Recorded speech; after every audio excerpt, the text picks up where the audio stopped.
Já, við ætlum að tala kjör almennings. Varða rannsóknarsetur ASÍ og BSRB og framkvæmdastjóri þar Kristín Heba Gísladóttir. Og þið voruð að, þetta ekki árlegar samantrektir þar sem við að reyna að ná utanum lífskjör fólks?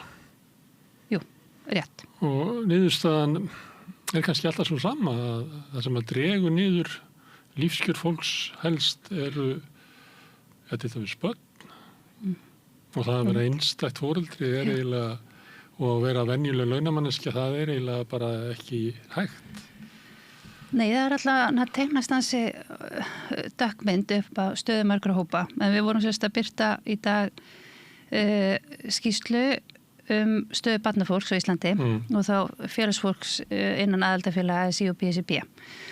Og þetta eru þá gögn sem við öflum síðasta sumar í spurningakönnun sem við leggjum fyrir árlega stöðu launafólks á Íslandi og við verðum svona aðeins að nota þau gögn meira og í svona meiri útgáfu höfum verið að greina þau meira í svona pörtum heldur við höfum gert og þá komunar með svona það gefur okkur færi á að skoða fleiri hópa en við höfum gert og kannski draga þess að skýra fram hvernig þeir standa.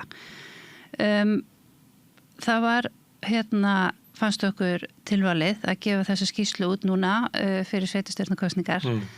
Það sem að hefur kannski verið smá óljóst erindið í þessari kosningabaráttu og kannski smá erfitt sem áhorfanda að átta sig á því hvað Hvað kosið að veita ekki, sko. Ég veit ekki eins og þau sem í framboði, sko. Nei, manni líður allavega. Þau kvarti líka yfir því að það eiginlega mjög skrítin staða. Þau bara látið éta kjúklingavængi og gera eitthvað spaug. Já, mitt. En sko, við erum alltaf að tala börn og flest okkar held ég viljum að það sé mikill jöfnuður meðal barna og við séum hér með opinbera þjónustu sem náttúrulega oftast reikin að sveitarfélögunum. En ef að flestir vildu þá væri það þannig eða ekki? Jú, mögulega sko, jú. En myndin sem að dregst upp þetta sko, ef við tölum bara almennt barnafólk að þá þetta náttúrulega oft fólk á svona í yngri aldurshópum oft fólk sem að koma sér fyrir á vinnumarkaði að koma sér fyrir á húsnæðismarkaði og alveg önn fyrir börnum sínum bæði fjárhagslega en líka að vera með börnunum og ala þau upp og hópurinn svona heilt yfir stendur kannski ekki eitthvað sérstaklega vel og við og ég kannski líka alveg skili það að lífskeiðin eru svona misþung áskorun fyrir fólk. Út af það gengur velferðarkerfið að við séum með kerfi sem að flytur fé frá fólki sem að á hápunkti vinnumarkaðarins orðið kannski skuldlítið í eigin húsnæði að við flytjum fé þangað til þeirra sem að að koma sér fyrir. Það hugmyndin. Já. En hún eitthvað leiti brostið. Það við höfum svo sem sko við erum með barnabótakerfi en það ekkert sérlega sterkt. Það allavega ekki gera það að verkum að barnafólk eitthvað almennt búi við góða stöðu og alls ekki einhleypi foreldrar eins og við erum búin að benda á undanfarin 6 ár og sko þetta auðvitað við einhleypa foreldrar en líka bara einhleypa sem að það nánast ómögulegt í okkar samfélagi að reka heimili og einu tekjum. Það voru launamanneskja. Já, það bara, við sjáum þetta bara ítrekkað. Og svo þegar það eru komin börnin á heimilið og eina tekjur, að þá sko, sjáum við bara að það allt og hátt hlutfall af einhleypum foreldrum sem að standa bara mjög illa fjárhagslega, búa við sko, skilgreinda skort, ná ekki endum saman, get ekki mætt óvæntum útgjöldum og kannski það versta í þessu að við erum að skoða þarna svona þætti sem tengjast hinu opinbera. Það bara hvort að börnin geti farið í skólaferðalag sem jú skipulagt á skólanum eða sótt einhverja viðburðatengdum skólanum sem að bara ótrúlega algengt að foreldrar þurfa að leggja eitthvað til inn í skólan. Og ég held að sko, það með hans hugsa það að ef að það ákveðið að vera með eitthvað gulan dag í skólanum að þá sko það hafa ekki allir efni á því að fara að kaupa gulan ból eða eitthvað gult og það eiga ekki allir eitthvað gult og þetta veldur sko fjárhagsáhyggjum og streitu og þegar að sko grunn hugmynd skólakerfisins að mennta en að sko að tryggja það að börn hafi hér sömu tækifæri til að skapa sér gott líf sko og þegar við erum að sjá að það eru ítrykkað sko að börn sem eru eiga foreldra sem einhleypir eða eiga innflytjenda foreldra að þau hafa bara ekki sama kost á að taka þátt í sko lögbundnu skólastarfi þá það áhyggjefni og við sjáum þetta. Það ekki gott samfélag.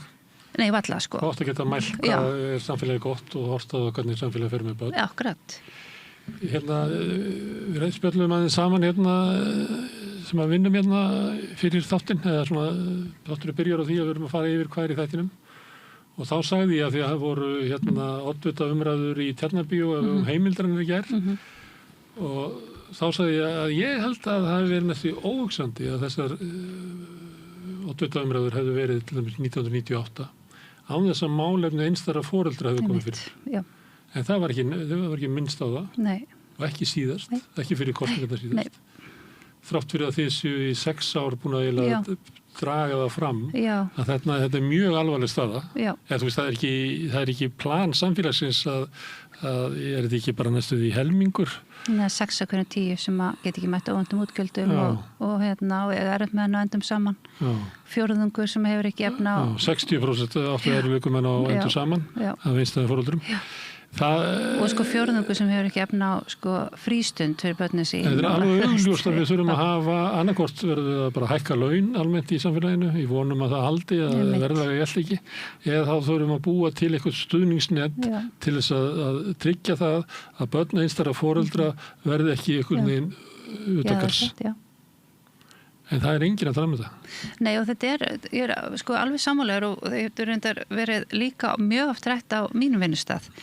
Að það var mjög svona öflug hagsmunabarátta einhleypra foreldra kannski aldamót og ég meina og fram að því og þetta var bara og frá svona 8. áratugnum Jóhanna Kristjánsdóttir við sem erum gömul, við munum eftir hennar baráttu að hún eiginlega setti þetta í gang og var með alls konar starfsemi. En þetta hefur bara fjarað út og ég skil raunar ekki hvers vegna. Og þá lært með þinn að svona hópar að kjör svona hópamunur hörna nema þau reki sjálf sína baráttu. Þetta getur átt það sama við leigjendasamtökin. Við höfum átt tíma þar sem voru ekki leigjendasamtök virk og það var ekki góðu tími. Þannig að eftir að leigjendasamtöki voru endurist síðast að þá hefur húsnæðis bætur sko margfaldast þannig að það verið eftir ef þú myndir telja það til tekna þá var það margir milljarðar sem að stofnun leigjendasamtakana hafa fært leigjendum þó svo að einhver geti sagt að endanum fyrir þetta bara í vasan á leigusalunum. Sko, en þetta segja það að ef einstæði foreldrar munu sitja eftir þangað til að þeir stofni sín eigin samtök. Nei, það ekki, ég get ekki fullur það. En mér finnst miður að staða þeirra sé ekki meiri til umfyllunar og ég held að á meðan, við höfum bara svo oft séð það að ef við erum ekki að spá í raunveruleika einhver ákveðna hópa að þá þá bara minni sko hvati fyrir stjórnmálamenn að bregðast við, sko. En ég myndi ekki taka einn stjúpt í árinni og þú. En ég er með mynd af umræðunum í Tjarnarbíó í gær. Ég get ekki fullyrt það en ég held að það sé engin ekkert einstætt foreldri þarna. Nei, ég þekki ekki. Nei. Og sumilegt þetta að segja það að ef hópurinn lætur ekki í sér heyra að þá eru þau sem ekki eru einstæði foreldra. Leigjendur hafa alltaf sagt þetta. Á meðan það sitja bara fólk sem á húsnæði við borðið. Og skilur ekki raunveruleika. Það skilur það ekki, sko. Og það við eiginlega getum ekki heimtað að skilja það. nema að því sé bara sagt að mjög reglulega.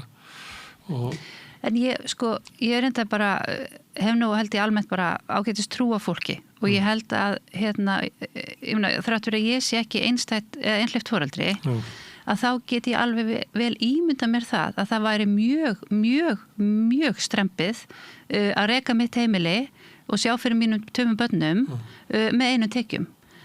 Og ég held að bara að flest eru við bara með samkennd og getum sett okkur í spor annara og þurfum ekki að hafa reynt allt á eigin skinni til að hafa vilja til að skilja. En þetta eru auðvitað líka, held ég, hluti af þessu og nú er ég bara að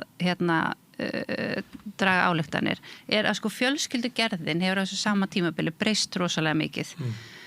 Það sem að, og það er áður voru börn bara með mæðrum sínum, eingöngu þó að þegar foreldrarnir hætta saman og nú hefur þetta breyst og það eru mörg börn í svona viku fyrirkomulagi en eftir stendur að þrátt verið þú sett með barnið viku að þá þarft að vera með húsnæði og þú þarft að reka heimilið og það er rauninni, sá grunnkostnaður að svo hár. Og það meiri ef við horfum á það sem einingu sambúða fólki sem að skilur að þá þurfa þau eiga 2 barnaherbergi og 2 rúm og tvent af öllu eiginlega. Þannig að þessi eining með miklu meiri framfærslubyrði heldur en venjulegt sambúða. Já, akkurat. Og við horfum ekki til þessa. Nei, við gerum það ekki. Já, en svo mismunandi staða einstæðra foreldra. Viltu kalla það einhleypra foreldrar? Já, ég segi einhleypir foreldrar. Ég er nefnilega alveg upp hjá Jóhannu Kristjáns og félagi einstæði foreldrar. Ég get ekki fara út úr því. Nei. En meðal þeirra er fólk með mjög ólíka óformlega félagslegu tengsl. Í sömu tilfellum þá er hitt foreldrið, þau eru engin afskiptabarninu. Sömu tilfellum er lítill stuðningur uppruna fjölskyldunar, það getur verið á innflytjendur til dæmis, það er ekki afi og amma sem hleypur undir, af því að kannski ef við erum að hugsa borðið af fólkinu sem er ekki einstæði foreldrar, þá sjáðu kannski fyrir sér fólk sem er skilið og það er vika og afi og amma og allt saman, en svo er bara fólk sem er í þessar stöðu, það er bara ekkert að þessu og þá ertu bara í virkilega slæmri stöðu.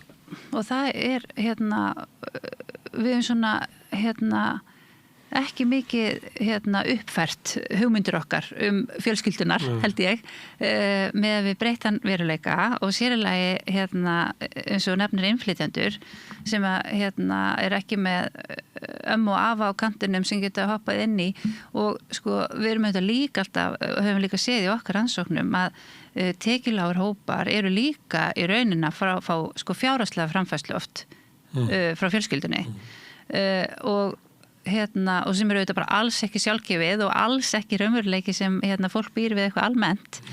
Og við getum ekki reiknað með þessi samfélag? Nei, við getum ekki treyst á það sé velferðarkerfið, Þannig að ég held að samfélagið hefur breyst mikið og fjölskyldu formið hefur breyst, samsetning foreldrahópsins hefur breyst og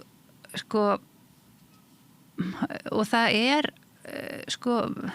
það að 15 af einhleypum foreldrum og innflytjenda foreldrum hafa til dæmis ekki fjárhagslega tök á því að vera með börnin sín í frístund sem eru börn í 1. til 4. bekk og ef þau eru ekki frístund og hvar höldum við að börnin séu þá? Og eru þá heima eitthvað að hanga eða í staðan fyrir að vera í mjög góðu starfi inn í frístundinni og það sama við í leikskólana að það er 15 foreldra einhleypra og innflytjenda sem hafa ekki efni á því að vera með börnin sín eins lengi og þau þurfa í leikskóla og þetta eru auðvitað könnun sem er lögð fyrir áður en Reykjavík gerir breytingarnar á sínu módeli. Við myndum ekki ætla það allavega. En að því við erum búin að tala svolítið einhleypa foreldrar sem þú kallar. Já. Þá kemur það líka fram að til dæmis við tökum spurningun erfitt að ná endur saman að þá er það fólk sem er sambúða fólk að það er 21% sem á í örlögum með það, 1,50 en sambúða fólk með börn þá er það 33%, þriðjungur. Nei, Sambúðarfólk með börn, erfitt með að endur saman 33%, samkvæmt VF með graf VF úr skýrslunni. Okay. Þannig að það að börnin komi, að það eykur líkurnar að þú átt lögumenn og endur saman. Og ég veit ekki hvort að við sem samfélag myndum vilja hafa það þannig að börnin séu svo íþyngjandi í framfærslu. Af því að þetta er slatti, þetta er 12% sem að bætist ofan á. Já. Þannig að þetta er ekki bara, ég er bara að minna á það, þetta er ekki bara með einstæða foreldra. Nei, alls, og það er líka mjög mikilvægt að það komi fram og svona kannski það sem við byrjum áðan, að það er ekki þannig að sambúðarfólk með börn hafi það bara svo rosalega vel sett sko, alls ekki. Og þar er hópur sem að hann er ekki stór, en það er sambúðarfólk með börn sem á erfitt með að ná endum saman og er að skorta þessa grunnþætti fyrir börnin sín. Þriðjungur barnanna á þeim heimilum er alveg þannig upp. Já. Og svo er hærra hlutfall með einstæðra foreldra, en við erum að tala kannski að 40% af börnunum okkar alast upp á heimilum sem er að ná endur saman. Já.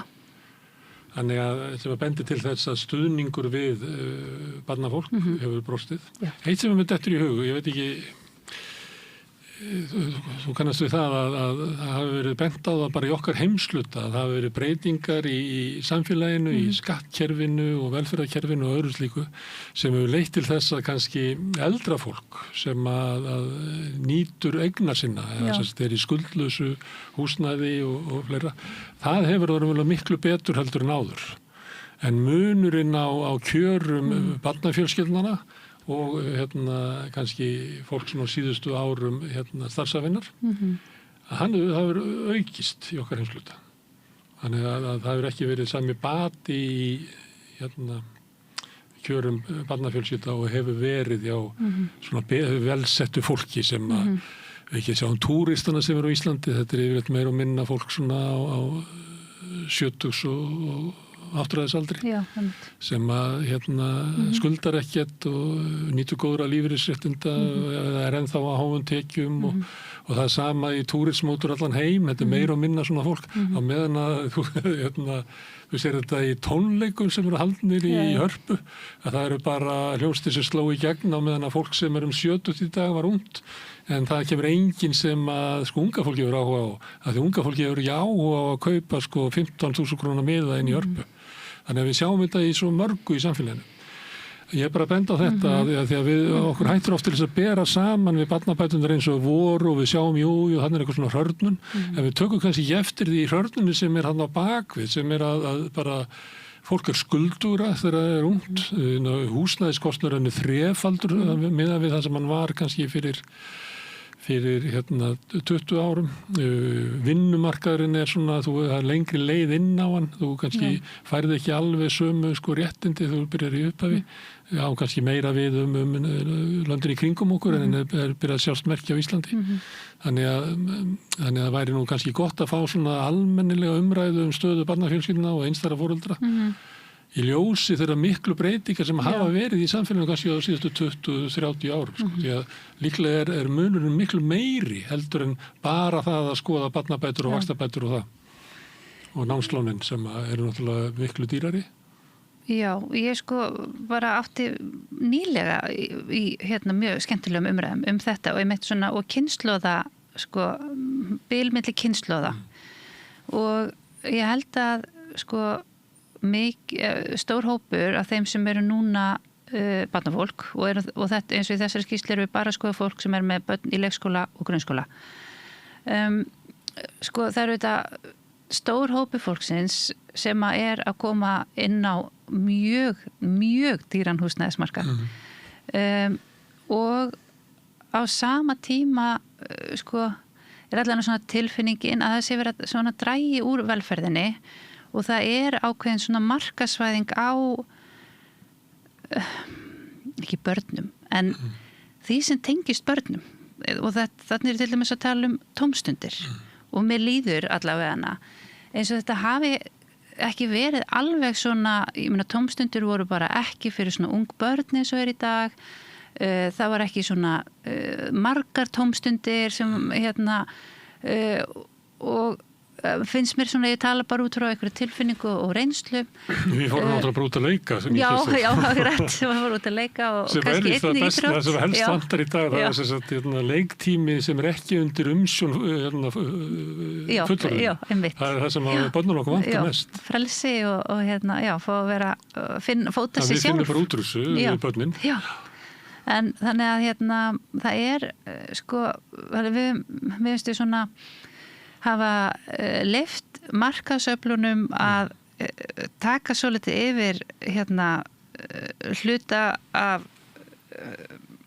samfélaginu sem varða börn. Og það verður þá náttúrulega verið það sem hinni efnaminni eiga síður heima í. Það brátt ekki heim í heiminum. Nei, það er eiginlega augljós alveg en svo fannst mér líka áhugavert í þessari skýrslu að því við spurðum foreldra hvort að þau varu sammála eða ósammála því að þjónusta sveitafélagsins styðji við barnafjölskyldur og það er rúmlega þriðjungur foreldra sem er sammála því að þjónusta sveitafélagsins styðji við barnafjölskyldur og og þetta Þú ert ekki sammála því?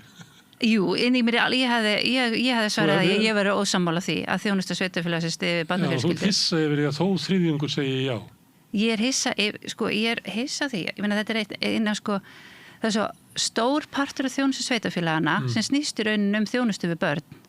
Það eru leikskólanir og grunnskólanir og frístundin og tómstundinnar og ég meina þetta er og það er alltaf einhvern veginn verið að tala um þetta og síðan erum við foreldra barnanna sem er bara finnst að það sé ekki mikið verið að gera fyrir þau. Þriðjungur sem segir já. Já. Það er náttúrulega mjög annarkvæmt þá meira að tala um þetta og minna gert. Einmitt. Eða að þetta er bara veiga lítil aðstoð við hvað fólk til þessu þurfa. Já. Herðu, ég veit ekki hvað það sé samtök atvinnulífsins eða viðskiptaráð eða bankarnir eða eitthvað sem að spurja eigendur fyrirtækja. Sérðu fyrir þér að þú munir ráða, reka starfsfólki í framtíðinni? Ykkur ekki dottið í huga að spurja launafólkið að því, sérðu fyrir þér að þú munir eignast börn eða ekki í framtíðinni? Sem er þá svona horfur af því að það er eiginlega ekki hægt að ræða þetta að færa sig yfir í fallandi fæðingartíðni. Já, og því að þar hefur komið fram að hún er stéttbundin. Það er efnaminna fólkið sem að það er miklu hraðara fall þar. Já. Það er helst bara betursetta fólkið sem er eignast börn. Þetta liggur fyrir. Ég meina og mjög flott rannsóknarverkefni sem að það er búið að birta niðurstöður úr þessu að tekjulágir eignast síður börn og eignast færri börn. Og það náttúrulega komið 3 eða fleiri börn á heimili og það þá frekar á tekjuhærri heimilum og ég skil það vel. Það eru raunveruleiki sem blasir við en það er rosalegt og það hlýtur að vera ef við ætlum að mæla samfélag og gæði samfélags að taka það af fólki að geta eignast börn ég meina þú tekur fátt stærra af fólki Nei, og við viljum ekki búa í svoleiðis samfélagi, við byggum í svoleiðis samfélagi þar sem að vinnuhjúin voru dæmd til geldlífis, svona að einhverju leiti, það nú deilt það hversu svona aldægt þetta var og það var svona smá félagslegur hreyfanleiki, meiri heldur en að við kannski, ég er alltaf á sagfræðinga sem að halda því fram, en þá þau bara leiðrétt að þetta hafi verið bara algjört.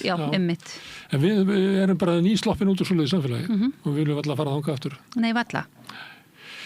En að þú ætti að segja fleiri en 3 börn að maður tekið eftir því til dæmis í kringum svona makarheiminguna að þegar stjórnmálamenn eru sérstaklega ungi stjórnmálamenn eru svona að selja sig að þá eru mjög margir sem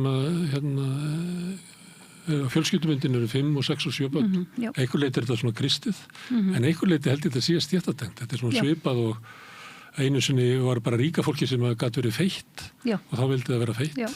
En það kannski eru á svona tíma að bara ríka fólki sem getur átt mikið af börnum og þá er náttúrulega flaggaðu því. Já. Ég hef hugsað það sama. Ég skoða þessar myndir. En af hverju, ef við förum aftur á upphafið, af hverju nærið þetta ekki inn í stjórnmálaumræðuna?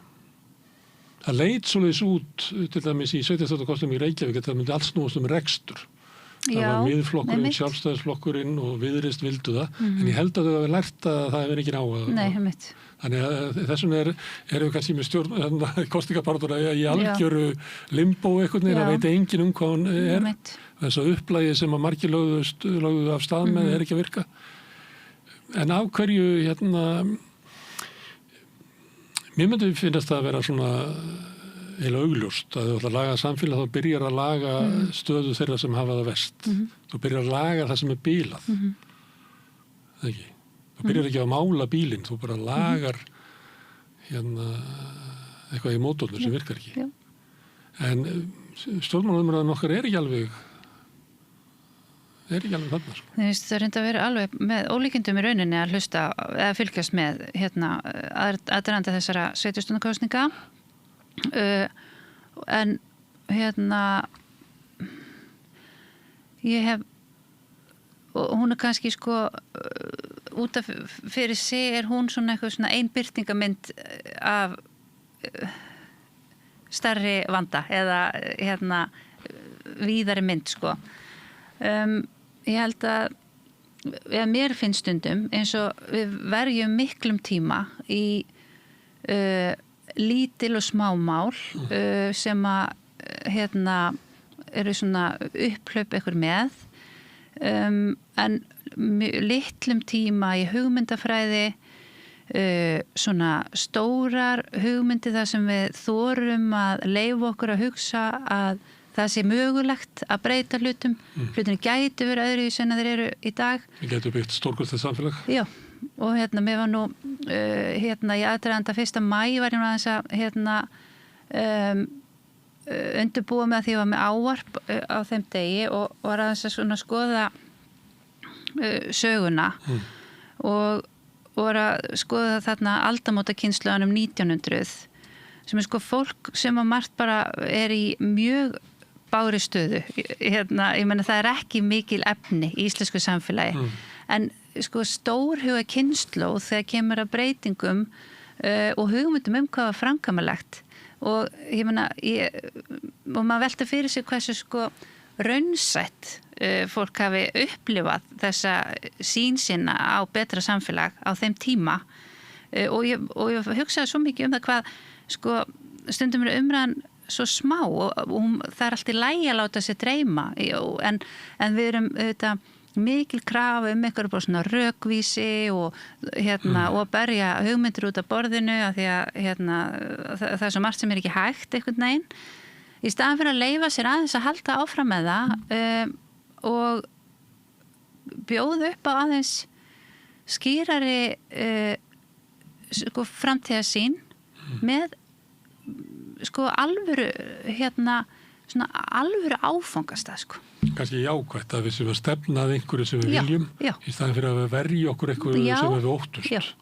Þetta er þetta hefur verið haldið fram að sko stjórnmálin hafi viljað snúist við svona kannski í kringum okkur landunum kringum okkur svona 1980 að fram að þeim tíma þá var þetta verið að deila það hvert samfélag þetta að fara, hvert þetta að þróast en svo komu stjórnmálamenn og lofuðu að verja okkur fyrir einhverju ógn og það bara hefur verið betri söluvara og menn reyna að teikna bara upp einhver ógn til þess að verja okkur fyrir og stundum getur að verið bara að koma út í einhverja hlægilega hluti eins og regnbogafána eða guðmátaka.